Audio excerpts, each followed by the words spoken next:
pandemia de coronavírus trouxe um cenário difícil para a agricultura familiar no Brasil.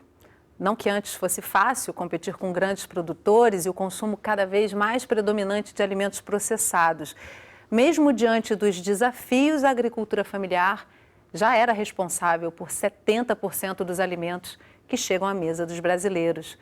Mas com a pandemia, as dificuldades para produzir e escoar essa produção se intensificaram. Os cuidados com a segurança da cadeia, que vai da terra até o consumidor final, ganharam novas práticas. No programa de hoje, a gente vai conversar sobre as mudanças que ocorreram por conta da Covid-19 e avaliar os incentivos e caminhos para a agricultura familiar.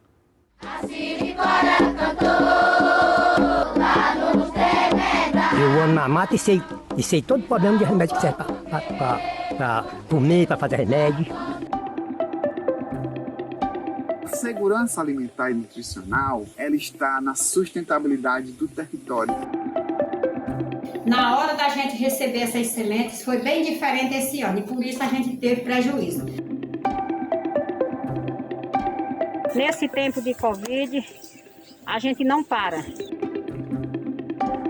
A natureza, se a gente cuidar, ela continua intacta lá, defendendo e nos alimentando. Conversando comigo hoje pela internet sobre agricultura familiar em tempos de Covid-19. Ana Paula Dias de Sá, médica da Rede Nacional de Médicas e Médicos Populares do Setor de Saúde, MST Ceará, mestranda em Políticas Públicas de Saúde pela Fiocruz Brasília. Jorge Machado, médico sanitarista da Fiocruz Brasília. E Antônio Barbosa, sociólogo e coordenador de programas da ASA, Articulação do Semiárido Brasileiro. E a sua participação é fundamental para a nossa conversa. Tem comentários e perguntas para os nossos convidados? Então encaminha para mim pelo WhatsApp 021 997018122, pelas redes sociais do Canal Saúde ou pelo 0800 701 8122. A ligação é gratuita. Jorge, Antônio e Ana Paula, muito obrigada por estarem aqui com a gente hoje.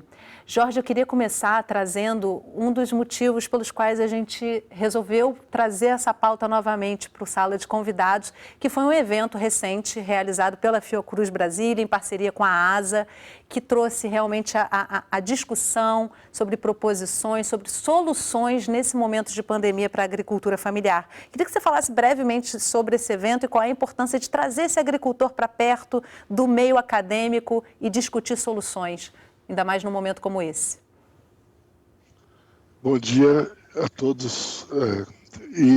Esse evento foi uma reativação de uma parceria que a gente está no semiárido, e com a ASA especialmente, e também com médicos e médicos populares. E a gente trouxe essa discussão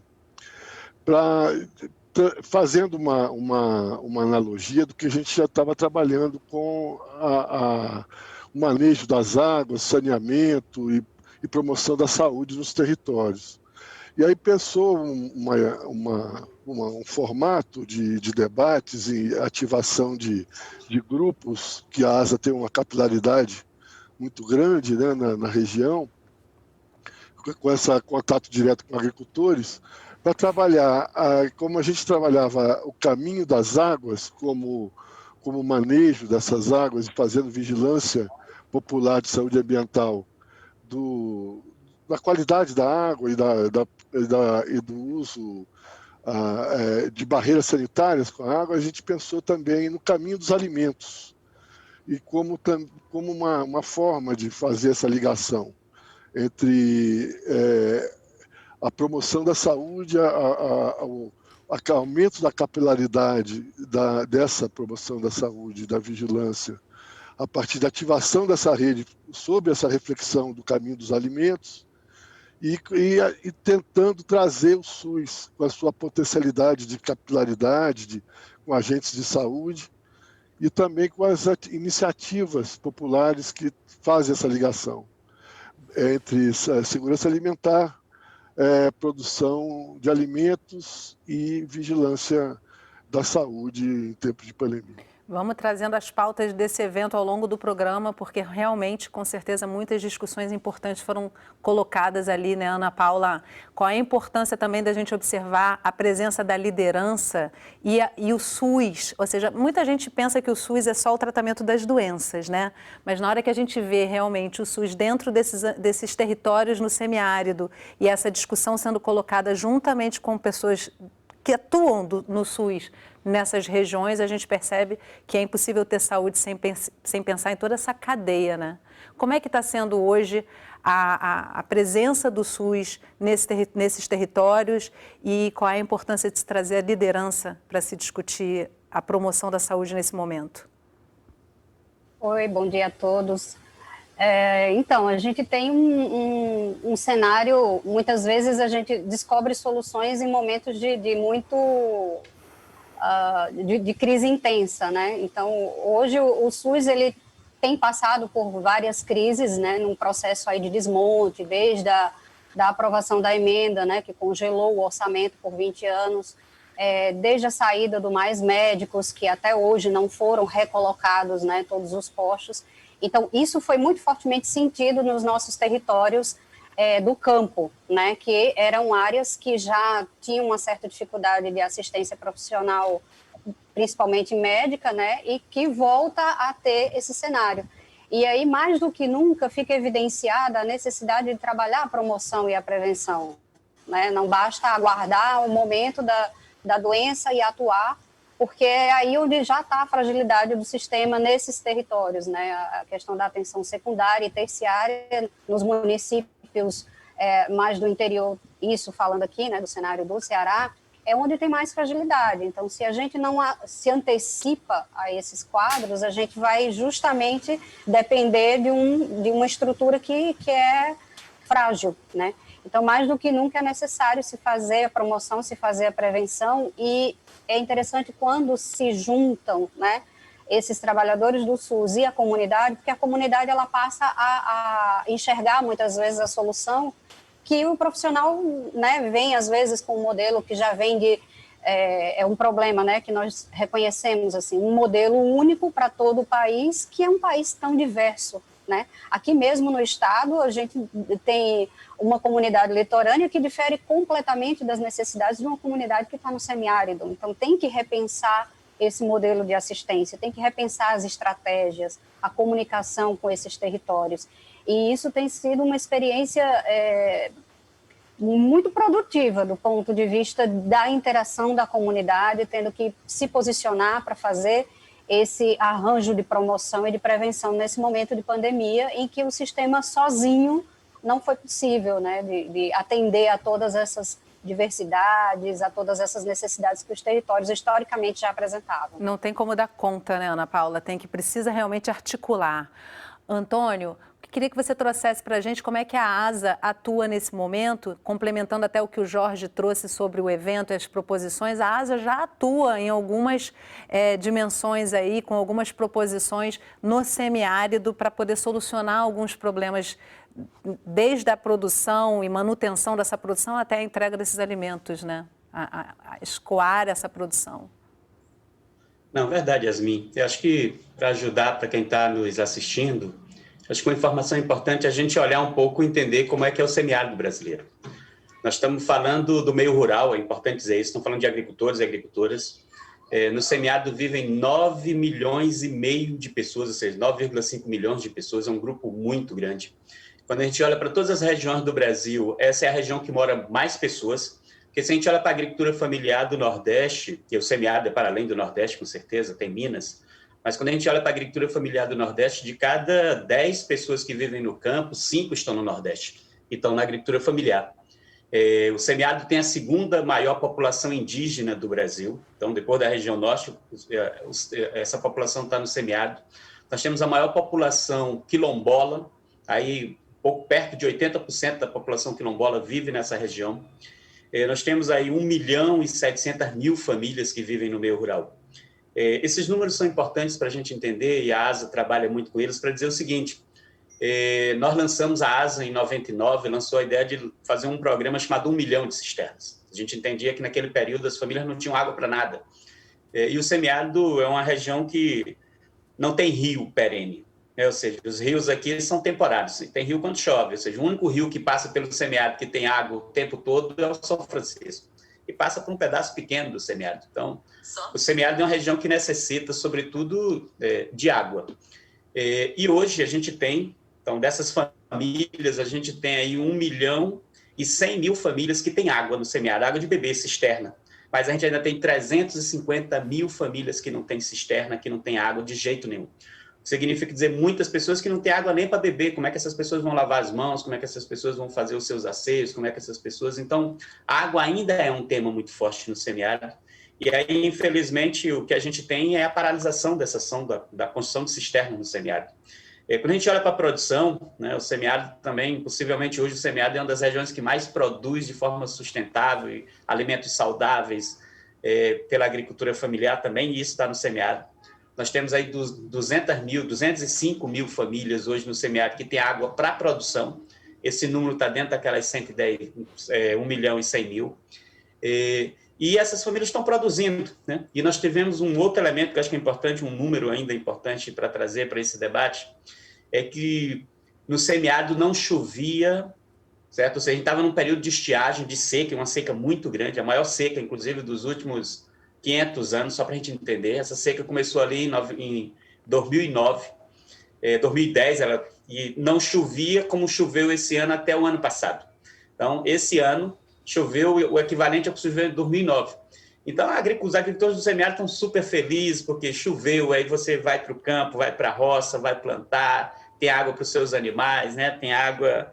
E a gente foi pego de surpresa com a Covid, né? Ou seja, de uma hora para outra, depois de tanto tempo sem água, quando finalmente a gente tem água, a gente estava pensando, eita, esse ano o São João vai ser belíssimo, porque é período de festa, período de colheita, período de milho, de todas as comidas, ou seja...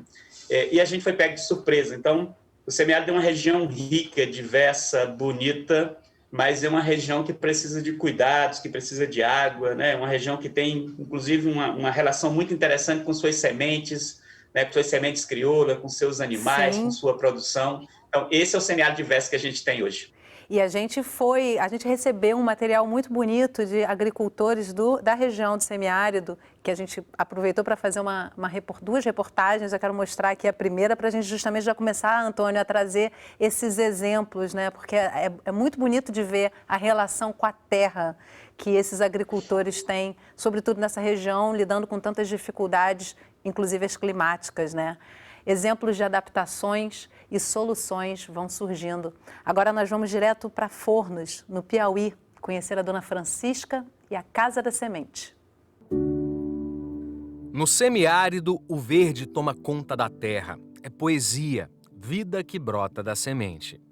E entre as folhagens de todos os tipos, a árvore retorcida desenha o início de mais um dia.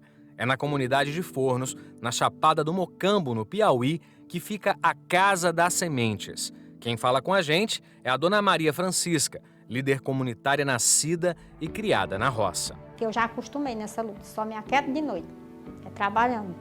Ando resolvendo as coisas e tudo, mas na hora que eu chego, vou lá para minha roça trabalhar. E por aqui são usadas apenas sementes crioulas, ao invés das industrializadas. São sementes tradicionais que trazem consigo parte da história do território. Um colorido de encher os olhos. Em 2015, 20 famílias participaram da iniciativa chamada 1 milhão de cisternas. Todos passaram por cursos de capacitação. Foi nesse período que se percebeu como a preservação de sementes naturais poderia ter um impacto positivo para a comunidade. A Casa das Sementes foi construída em 2016, um projeto do governo federal que hoje beneficia diretamente 30 famílias. Toda a produção é para venda e consumo dos moradores. A plantação é individual, cada um planta na sua terra. Todos fazem um pouco de tudo, mas a pandemia mudou a rotina na hora de armazenar as sementes. Na hora da gente receber essas sementes foi bem diferente esse ano e por isso a gente teve prejuízo. Porque as sementes a gente recebia elas, era através da gente fazer uma festa, uma caminhada, uma procissão, uma celebração todo ano para receber muita semente para fornecer e abastecer o nosso estoque. Esse ano, para evitar aglomerações, um agricultor passou de casa em casa para pegar as sementes. A quantidade foi pequena, mas o suficiente para garantir o plantio do próximo ano. E com a pandemia, outras iniciativas acabaram sendo adiadas, como esse projeto recente, feito em parceria com o governo do estado do Piauí, a Secretaria de Desenvolvimento Rural e instituições internacionais. Se trata do reaproveitamento da água. Na prática, toda a água utilizada pela família em casa é tratada e pode ir para o pomar. A saída da água aqui a gente já pega no reservatório e já leva direto para o plantio. Esse é o plantio de... É o plantio de mamão, de acerola, né? Você vai reutilizar a água nesse plantio. Até o momento, só uma casa conta com o sistema. O novo coronavírus também trouxe mudanças no plantio e na colheita. Agora, como medida de segurança, cada canteiro fica a pelo menos 1 metro de distância um do outro. Além disso, todos usam álcool em gel e máscaras. A dona Maria Francisca conta que a comunidade já estava preparada para começar a fornecer a merenda escolar para a rede do município. Ela gravou um vídeo mostrando as perdas que a agricultura familiar teve. A safra de mamão mesmo, praticamente toda foi perdida. Eles também não puderam sair nem para fazer entregas. No canteiro de Maracujá, mais problemas. A gente teve grande prejuízo, passou o tempo da safra também. O tempo da safra foi junho, julho, até o mês de agosto. Já está terminando também a safra dos Maracujá. Mas olhar os canteiros vazios não assusta os agricultores. A comunidade segue trabalhando. Nesse tempo de pandemia, nesse tempo de Covid, a gente não para. Os projetos aqui tomando os devidos cuidados, mas aqui no interior, aqui na nossa comunidade, as famílias estão todas trabalhando e estamos produzindo. E mesmo diante das dificuldades, a força das sementes crioulas e da agricultura familiar resiste. A riqueza é essa mesmo. É a gente ter saúde, trabalhar e ter sossego, que aqui no interior é bom demais. Esse interior aqui até agora é bem sossegado, graças a Deus. Aqui quase todo mundo é família, todo mundo conhece todo mundo. Aqui esse semiárido para mim é muito bom. Bom é ver esses alimentos ali cheios de vida, né? Que a dona Francisca traz assim com tanto carinho, com tanto amor. A gente nesse momento de pandemia, mais do que nunca, precisa focar na saúde, no consumo de alimento saudável, né, Antônio? Eu quero voltar com você, porque você citou a questão das sementes crioulas. A gente nessa reportagem mostra a importância delas também. Eu queria que você primeiro rapidamente explicasse qual é a importância de se ter e o que são as sementes crioulas e falar um pouquinho desse projeto Casa da Semente, o que ele traz para esse momento da gente. Não, legal. Primeiro, assim, quando fala em agricultura, o principal insumo, o principal elemento é a semente, né? E quando a gente fala de sementes crioulas, na verdade, são sementes adaptadas à região. Semente crioula, a gente precisa observar ela a partir de duas perspectivas. Tanto o seu material genético, ou seja, um material que vem sendo preservado por essas famílias. Às vezes a gente olha para uma semente e não entende, uma semente de milho, às vezes, tem 10 mil anos, né? Ou seja, que vem se transformando nesse período. E essas famílias, elas são guardiães dessas sementes, ou seja, vai preservando. Então, essa semente, ela já veio do pai, que veio do avô, que veio do bisavô, que veio... Então, se a gente for contar essa história, ela vai aí há 10 mil anos atrás, para a gente entender mais ou menos como é que as sementes funcionam. E as sementes crioulas não têm só a ideia do material genético, ela tem, inclusive, a ideia do conhecimento associado sobre ela, ou seja, o agricultor e a agricultora sabe qual é o período de plantar, qual é o melhor consociar com o que aquela semente, conhece ela como conhece uma pessoa da família, então a semente é uma pessoa da família. E os agricultores são guardiões e guardiães das sementes. E aqui as mulheres têm um papel muito importante. Então, desde a domesticação das sementes, lá todo mundo que estudou um pouquinho deve lembrar dessa história, ou seja, as sementes são fruto do trabalho das mulheres e ainda hoje vem nessa perspectiva. E o semiárido tem muitas sementes, possivelmente o semiárido seja a região que mais tem a variedade de sementes no Brasil. Muito associado, porque aqui, durante muito tempo, as pessoas tiveram que ir embora. Então, a pessoa ia para o norte, ia para o sul, para o sudeste, e agricultor é assim, viu semente, traz. E chega aqui, testa, e vê se essa semente deu certo. Então, aqui a gente tem uma variedade muito grande de semente. Pode ser que quem esteja nos ouvindo conheça, possivelmente, 4 variedades de feijão. Feijão preto, feijão mulatinho, feijão carioca, feijão Quer dizer que, no estudo que a gente fez recentemente, só de variedade de feijão no semiárido, a gente encontrou, quando a gente usa os 2 tipos de feijão, a gente encontrou quase 700 variedades de feijão. Então, para quem conhece 4, imagina o que significa dizer 700 variedades. De milho, isso é uma infinidade de milhos, né? E os agricultores, e cada família tem uma justificativa porque é que planta aquele material, aquela semente. Ah, não, porque eu recebi do meu avô, porque é tradicional, porque é bom para fazer pamonha, é bom para fazer beiju, é bom para fazer cuscuz, é bom para fazer alimento tal, ou seja, então, os agricultores têm uma relação, assim, muito importante, assim, afetiva e efetiva com as sementes. E o semiárido, a gente tem um trabalho muito grande no campo de casas e bancos comunitários de sementes. Então, só a ASA, a partir do programa Sementes do Semiárido, apoiou em torno de 1.000 casas de sementes. Então, como aquela casa que a gente viu ali de Dona Maria, nós temos pelo menos mais outras 1.000 espalhadas no semiárido. E essa é a nossa principal demanda. Porque é isso. Às vezes, os programas de sementes são programas de distribuição de sementes. Imagine que é uma semente produzida no Rio Grande do Sul, em outro lugar, e vinha para cá. O agricultor não sabe como é que planta, não sabe qual o período, não vê aquela semente, não sabe o que significa dizer aquilo, não sabe se a palha vai servir para os animais ou não. Então, as sementes crioulas é isso, ou seja, é aquilo que o agricultor conhece, tem uma conhecimento ali, né, considerável. Antônio? Ela não é só uma semente, é todo um conhecimento, né, toda uma trajetória. Eu queria trazer com você, Ana Paula, a importância de se falar em segurança alimentar, que começa no território, que começa com a terra, que começa com como se planta, como se colhe. Qual a importância, nesse momento de pandemia, da gente falar da segurança alimentar para a nossa saúde? Só complementando um pouco, né, no que o Antônio vinha falando, lembra muito essa relação, quando a gente fala de semente crioula, lembra muito essa mística que é muito forte, né, na cultura indígena da América Latina, né, que é a relação com a Pachamama, que é essa preservação da semente, esse vínculo de cuidado com a terra, né, que é ela que nos dá, é para ela que voltamos. Então, essa relação com as sementes é um pouco dessa ancestralidade que a gente traz, às vezes nem sabe dizer exatamente porquê, né, como se ela fosse intuitiva, e é isso, é a preservação do cuidado, da vida, né, do alimento. E nesses tempos de pandemia, tivemos que fazer um reolhar, inclusive, para a forma como se organiza, né, esse processo produtivo. Assim, foi bem desafiador, por exemplo. A relação era sempre de plantar, colher e vender nas feiras locais, né? Muitos dos municípios têm a feira no próprio município e a produção era automaticamente levada para venda nas feiras. E aí chega a pandemia e diz, não tem mais feira. Né? Como é que a gente vai agora se organizar, né? Pensar no momento de crise, assim, como garantir o alimento dentro dessas comunidades, mas também conseguir, né, através da venda do alimento, você obtém o recurso para compra, né, de outras coisas, outros elementos para a necessidade diária.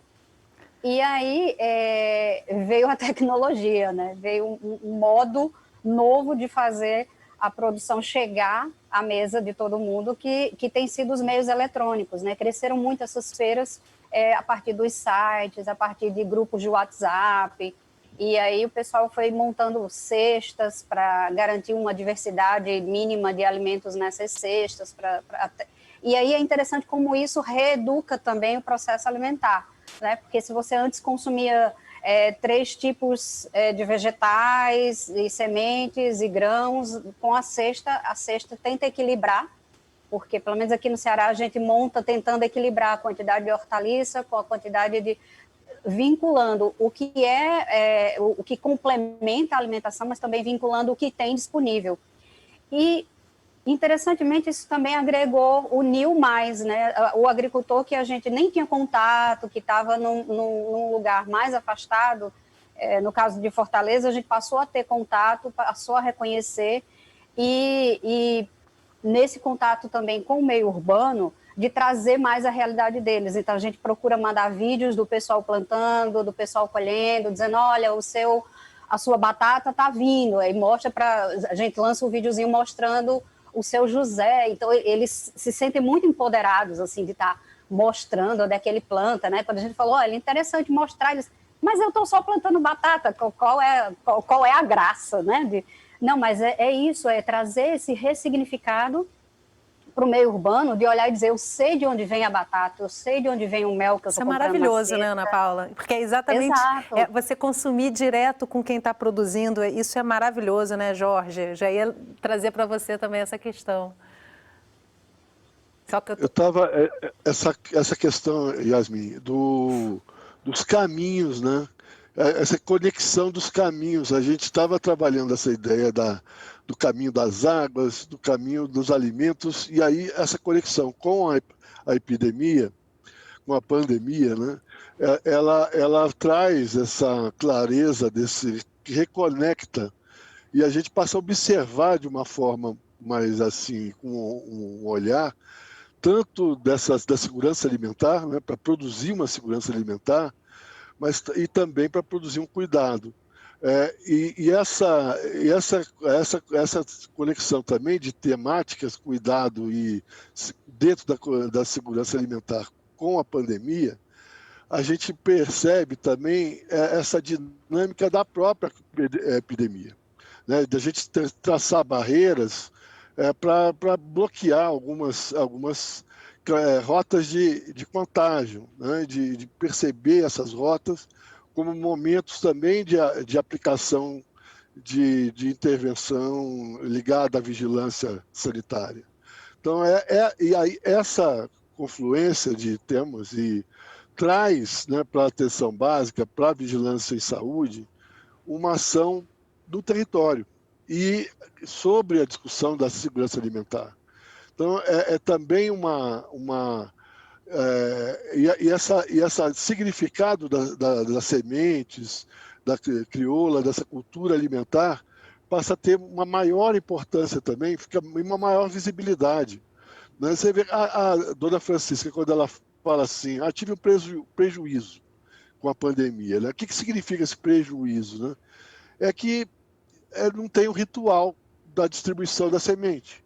Né? Não teve a dimensão da distribuição da semente. Teve uma distribuição ali com um certo cuidado que tem que ser revisto, como que vai ser feito isso na sequência, né?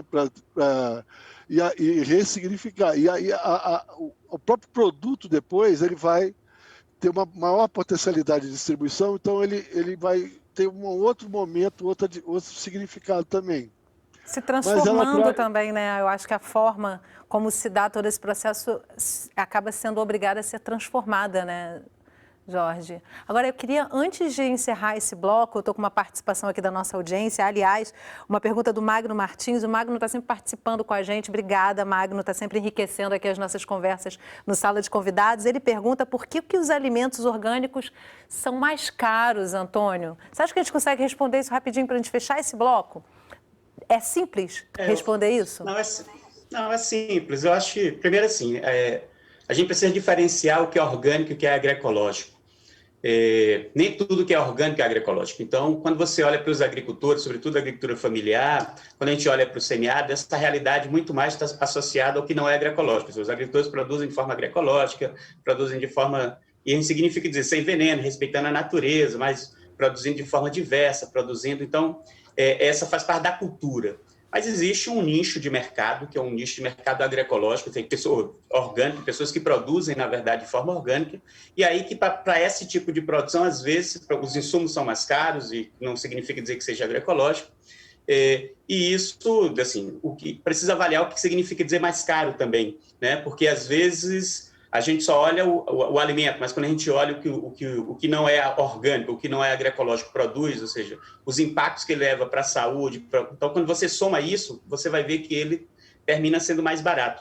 Mas existe todo um movimento, eu acho que esse é um questionamento importante a ser feito, porque todas as pessoas têm direito a se alimentar de forma saudável. Sem veneno, e os alimentos né? precisam sem veneno. Então, eu acho que essa é uma pergunta super importante e diferenciar isso. Ou seja, os agricultores produzem de forma agroecológica, boa parte produz de forma agroecológica, e o agroecológico ele é um produto diferencial, né? A gente poderia até pagar mais por ele por isso, mas os alimentos precisam ser vendidos pelo seu custo de produção, eles não podem ser vistos simplesmente na perspectiva do mercado.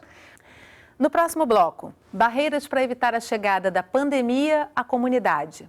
Em defesa da cultura e da ancestralidade, agricultores são guardiões da segurança alimentar em Tremembé da Barra, no Ceará. A gente volta daqui a pouquinho, não sai daí.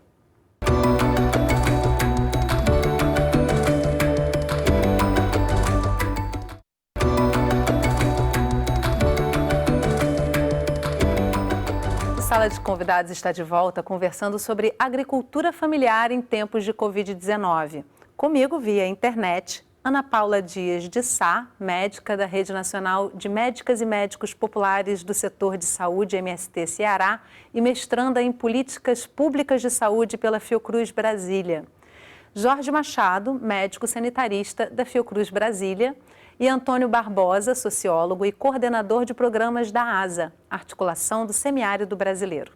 E se você ainda não participou no primeiro bloco, a hora é agora. Manda os seus comentários para a gente. Eu recebo e compartilho com os nossos convidados. Você pode encaminhar pelo WhatsApp 021 99 701 8122, pelas redes sociais do Canal Saúde ou pelo 0800 701 8122. A ligação é gratuita. Agora nós vamos para Tremembé da Barra, no Ceará. Contra ameaças de invasão do território, a defesa da história, da ancestralidade e do alimento. Terra indígena Tremembé da Barra do Mundaú fica em Itapipoca, no Ceará, distante 135 quilômetros de Fortaleza. Essas imagens foram feitas antes da pandemia do novo coronavírus. A Siricora cantou lá no Tremembé. No fogo, mais uma refeição vai sendo preparada.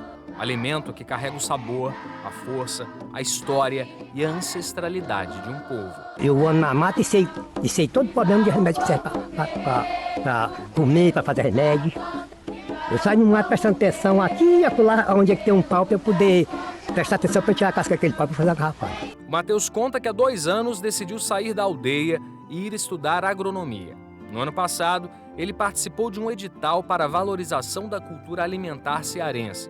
E foi ali que ele descobriu o que tanto buscava longe de casa.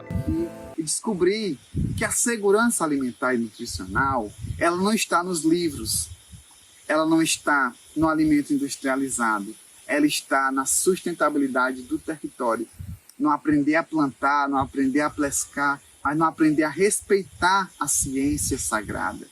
E ao alcance das mãos, uma fruta pouco conhecida no país e tradicional para os Tremembé. É o batiputá. Além de alimento, através dela se obtém um óleo de forma artesanal.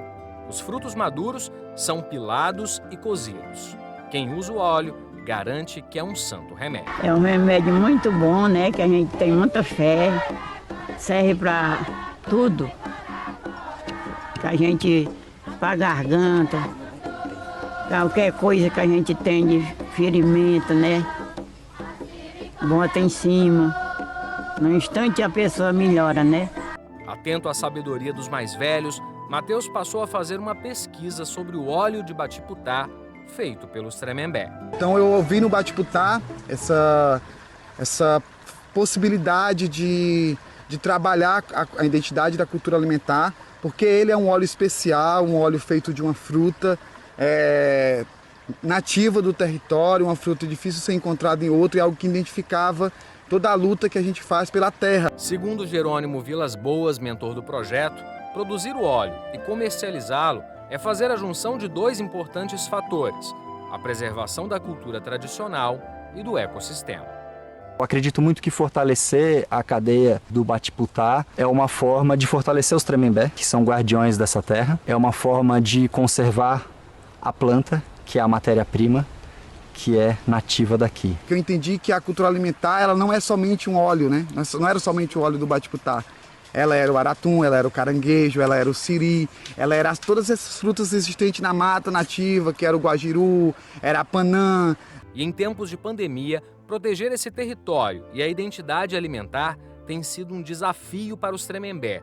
Para evitar a disseminação do novo coronavírus, a comunidade fez barreiras sanitárias. Neste vídeo, Adriana de Castro, liderança indígena Tremembé, conta que o monitoramento é feito dia e noite. Os grupos se dividem para evitar aglomeração. São poucas pessoas, por conta que a gente não pode ficar todo mundo junto, mas a gente está dando apoio de longe aos nossos companheiros que aqui estão na frente, os parentes, né, que estão na frente aqui, no portão. Todos por aqui usam máscaras, os cuidados são muitos e as ameaças de invasão do território também. Nós estamos sendo ameaçados, só hoje foram 5 ameaças, né? Mas a gente está aqui na resistência. A comunidade segue resistindo para evitar a entrada da Covid-19, para seguir mantendo a proteção do território tradicional, dos frutos da terra e da cultura que é passada de geração para geração. Nós estamos em um momento de transformação diária. O mundo se transforma diariamente, mas a natureza, se a gente cuidar, ela continua intacta lá, defendendo e nos alimentando. E é para isso que a gente tem que ensinar a juventude. O único caminho para a transformação é a educação. Por isso somos povo da luta, por isso somos povo Tremembé. Assim seja. A gente ficou aqui no intervalo conversando a beça sobre essas transformações, sobre algumas oportunidades que vieram nesse momento difícil, né, de readaptação. E aí veio uma pergunta aqui da Isabel, ela nos encaminhou pelo WhatsApp. Isabel, obrigada pela sua pergunta, por enriquecer aqui a nossa conversa. Ela diz que a dificuldade imposta aos agricultores rurais nessa pandemia trouxe novas possibilidades para o setor, imagino. O que poderá ser mantido dessas alternativas depois que a crise da saúde passar? Ana Paula já estava falando aqui justamente disso, né? De algumas entregas, formas de entregas dessa produção chegando de forma cada vez mais profissionalizada, né? Novos mecanismos para poder fazer aquela ponte que a gente falava no final do programa, né? Que vai direto do agricultor, a gente vai vendo como é que funciona. Olha, eu acho que algumas experiências elas vieram para ficar, né? Porque a gente acabou usando a tecnologia para a finalidade que ela tem, né? Se por um lado hoje a gente fala que o telefone celular, os grupos virtuais separa quem está próximo, né? Mas ele também aproxima quem está distante. Então, a gente aqui com a feira aqui em Fortaleza, a gente aproximou o produtor do comprador, né? E, ao mesmo tempo, outros produtores, porque para integrar o sistema, para montar a cesta, a gente teve que trazer toda a cadeia produtiva para o mesmo, digamos assim, para uma mesma roda virtual. Então, aquele produtor que antes não conhecia o que estava, às vezes era super próximo geograficamente, mas ele não conhecia o produtor do leite, não conhecia o do mel, porque eram cooperativas diferentes, então ele simplesmente entregava para a cooperativa que ele estava vinculado. E com esse processo de sistematização, de construção da feira online, né, da entrega em domicílio, eles passaram a se conhecer, então passaram a perceber também um pouco de como é a cadeia produtiva aqui do Estado. Então, acredito que essas experiências elas vieram para fortalecer e devem permanecer, né, e trazer mais frutos ainda do que o que a gente já tem, né, essa organicidade, e ainda naquela perspectiva da segurança alimentar. A gente está trazendo, sobretudo para o meio urbano, um novo jeito de comer. Eu acho que a tendência é que fique. E aí eu comentava aqui, né, nos bastidores, que na sexta aqui a gente tem o cuidado de estar mandando uma receita, um chá, justamente para ir trabalhando essa questão da saúde, né, que não é só um produto que você comprou e pronto, olha, tem uma dica, tem um cuidado naquilo, né, reforçar essa relação de alimento. Aí, Jorge, eu acho legal trazer para você essa questão, essa ponte aí da academia com o meio rural, porque justamente essas tecnologias muitas vezes não estão nesses espaços ainda. E aí tem uma fala do Matheus, em que ele cita na matéria, que a segurança alimentar não está nos livros, mas na sustentabilidade do território e no respeito à ciência sagrada. Eu acho que quando isso se encontra com uma academia respeitosa, que não quer chegar nesse território dominando o conhecimento, né? Eu queria que você falasse um pouquinho desse trabalho que a Fiocruz faz no semiárido, de levar pesquisadores, acadêmicos para fazer essa troca nesses territórios. Exatamente, é uma troca contínua, quer dizer, e até o sentido dela é escutar essa ciência, esse saber, né? De fazer e ressignificar o que a gente sabe. Porque a gente tem aprendido muito, na verdade, né? E a gente, primeiro, como chegar nos territórios e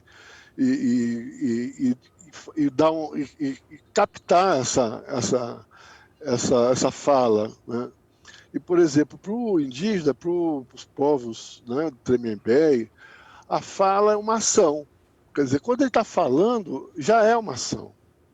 Quando ele fala que o território, a sustentabilidade está no território, ele está vivendo isso de uma outra forma do que a gente percebe, né? A falar é agir, né? Então ele age pela sustentabilidade. Então a gente tem um pouco isso. E tem a outra questão que você estava colocando, que do outro bloco também, que é o tal do valor, do preço, né? E do que vai ficar, né? Eu acho que, primeiro, tem um valor, né, que tem nessa discussão que é trazida para a gente, que é o alimento de verdade. Isso é colocado na segurança alimentar, nos princípios técnicos da segurança alimentar pela nutrição, né? Mas ela está ligada também a uma produção mais próxima do consumo. E essa produção mais próxima do consumo, esse ciclo menor, que é possível fazer com alimento de verdade, né? Chegando na cidade, e a partir disso também a gente tem visto essas trajetórias, né? A dinâmica da própria pandemia ligada a percursos, né? E não a pontos, mas de qualquer forma a gente traz essa possibilidade de encurtar ciclos de consumo e produção e que também reduz o valor em termos de preço mesmo do alimento e aumenta o valor do preço do ponto de vista nutricional e reestrutura, né, a forma de se alimentar, e isso vai ficar, espero que fique. E a saúde, percebendo esse processo também, passa a ter na segurança alimentar, de novo, presente na atenção básica, presente na vigilância.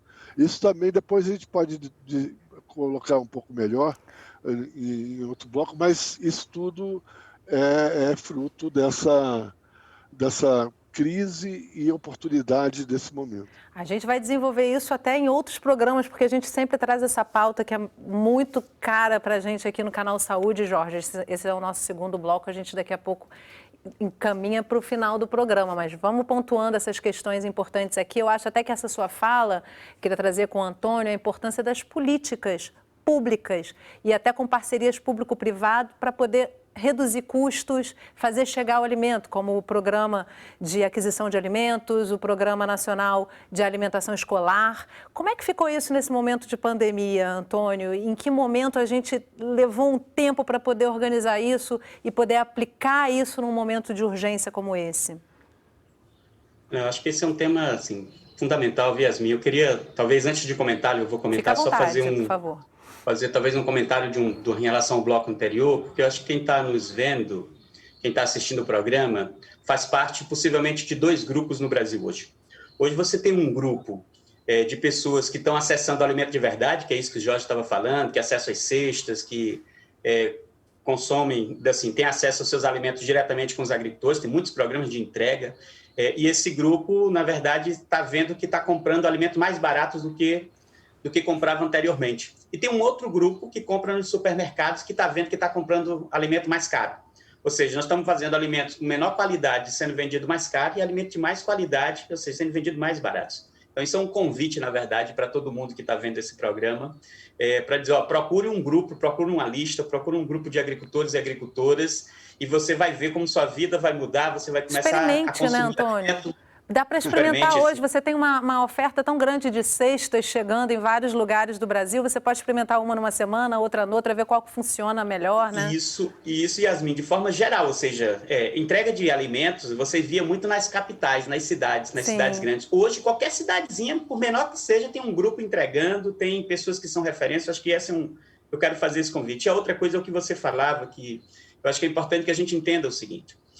O semiárido brasileiro, até o início dos anos 2000, os indicadores do semiárido eram iguais os da África subsaariana. Ou seja, o índice de mortalidade era altíssimo, mortalidade infantil, mortalidade materna, educação, evasão escolar, ou seja, todos os nossos números eram números muito ruins.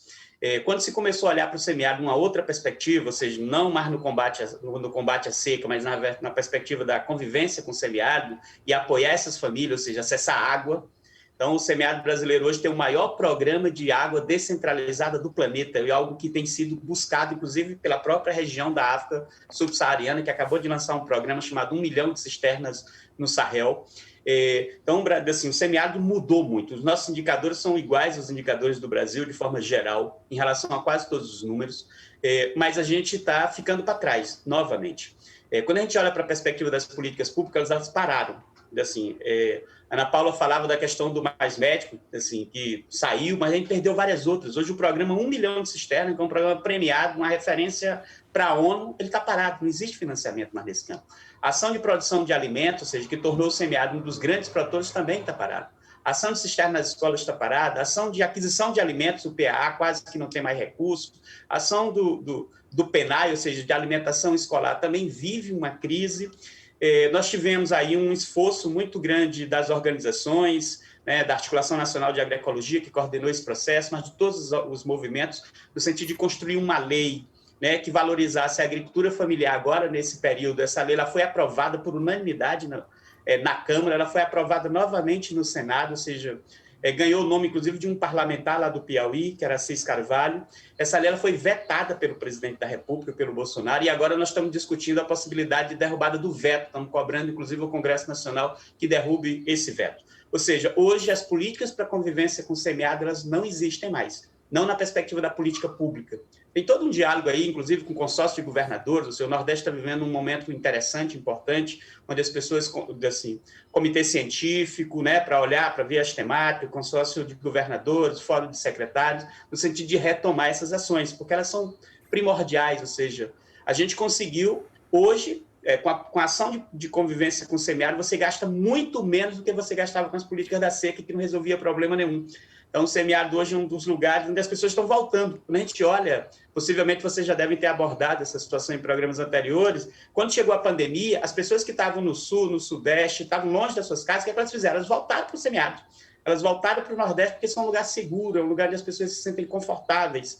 Obviamente que essa vinda causou um conjunto de problemas, como a própria contaminação de várias pessoas, né? E o meio rural vive um problema de contaminação, acho que é importante dizer também essa situação. Mas muitas vezes eu dizia que a gente não pode cobrar das famílias nem que lave as mãos, porque ela não tem água nem para beber. Então a gente precisa imediatamente a retomada das políticas públicas para as famílias do semiárido, isso é urgente. Olha, eu vou trazer aqui mais uma participação da nossa audiência. A Maria Lastres encaminhou para a gente pelo Instagram.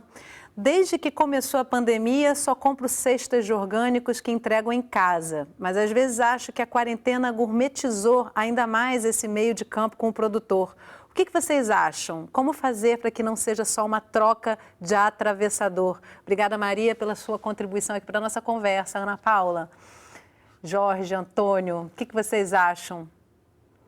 Essa gourmetização aí, ela prejudica essa cadeia?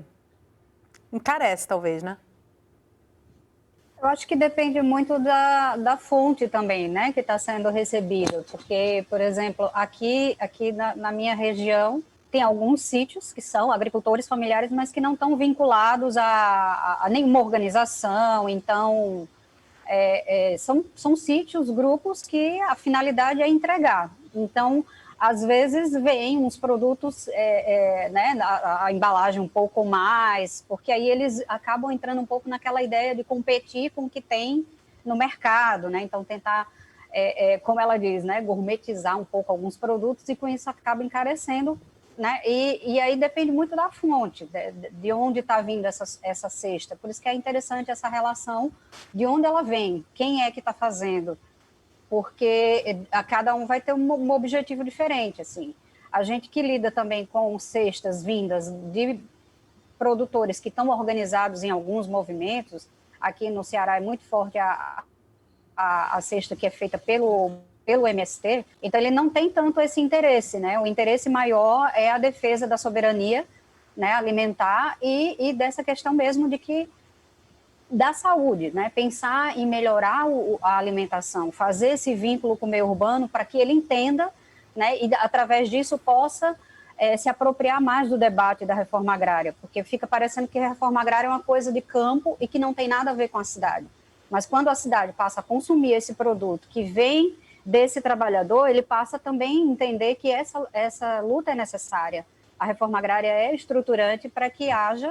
E uma reforma agrária, a gente fala muito mais além do que simplesmente distribuir, dividir as terras, né? Ela é muito mais do que isso. Então, quando essa pessoa que não está engajada nessa discussão passa a receber esses alimentos e compreender de onde ele está vindo, ela passa a ter uma outra visão, não só de saúde, né, do seu corpo, dos benefícios desse alimento, mas também dessa integralidade que o campo precisa ter com a cidade e da cidade com o campo. Com certeza, Ana Paula. Jorge, a Ana Paula trouxe duas, já ia te passar mesmo quando você me pediu aí a palavra, mas eu queria já te encaminhar com essa questão. A Ana Paula falou de duas questões, eu acho muito importantes, né? Primeiro, a soberania alimentar. Segundo, a questão da reforma agrária e o quanto que isso interfere, no final das contas, na nossa saúde, né? Não está tão longe assim para quem está no centro perceber que essa é uma questão importante para o nosso país. Se fala muito nesse momento de pandemia em cuidados pós-Covid, ou seja, a pessoa que já está infectada e adoece por conta disso, né? Se fala muito da questão da busca pela vacina, de medicamentos, mas o quanto que pesa a gente pensar em soberania alimentar para a gente poder se cuidar previamente e ter uma reação menos grave nesse momento, né? Do nosso corpo, de adoecimento, né?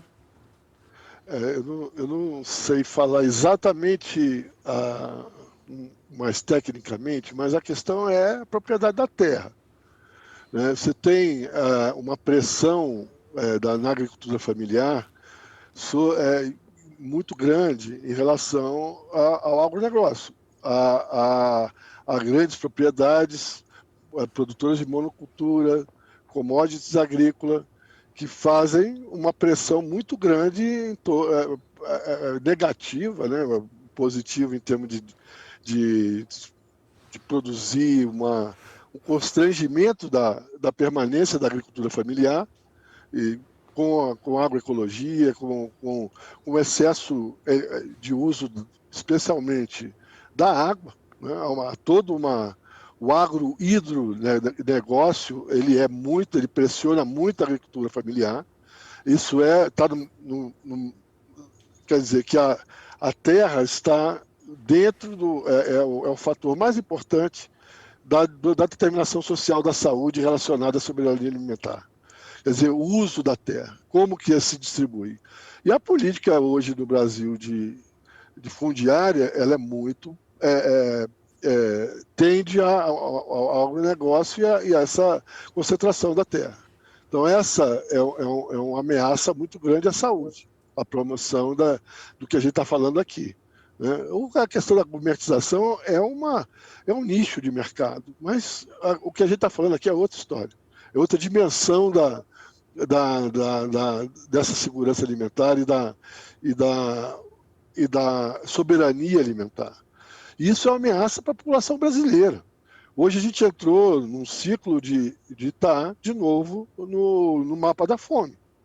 A gente não está num cenário positivo, né? A gente tem e que não foi a pandemia que trouxe, foi anterior à pandemia. A gente entra no mapa da fome em 2019, né? Então os dados de 2018, 2019, né, se eu não me engano, e a gente retornou ao mapa da fome. A gente não estava, a gente saiu e retornou. Então essa questão da soberania alimentar, ela está ligada a essa questão fundiária que a Ana está trazendo, e que a gente está trazendo aqui da agroecologia e que está trazendo da soberania alimentar. E a gente tem trazido alguns estudos dessa pressão, né, especialmente em Mato Grosso, de que onde essa pressão do agronegócio ela é muito mais intensa, né? A agricultura familiar resiste de uma forma muito ainda precária, e você tem a percentagem da terra dentro de um município relacionado à monocultura, chega a 80%, 90% da terra.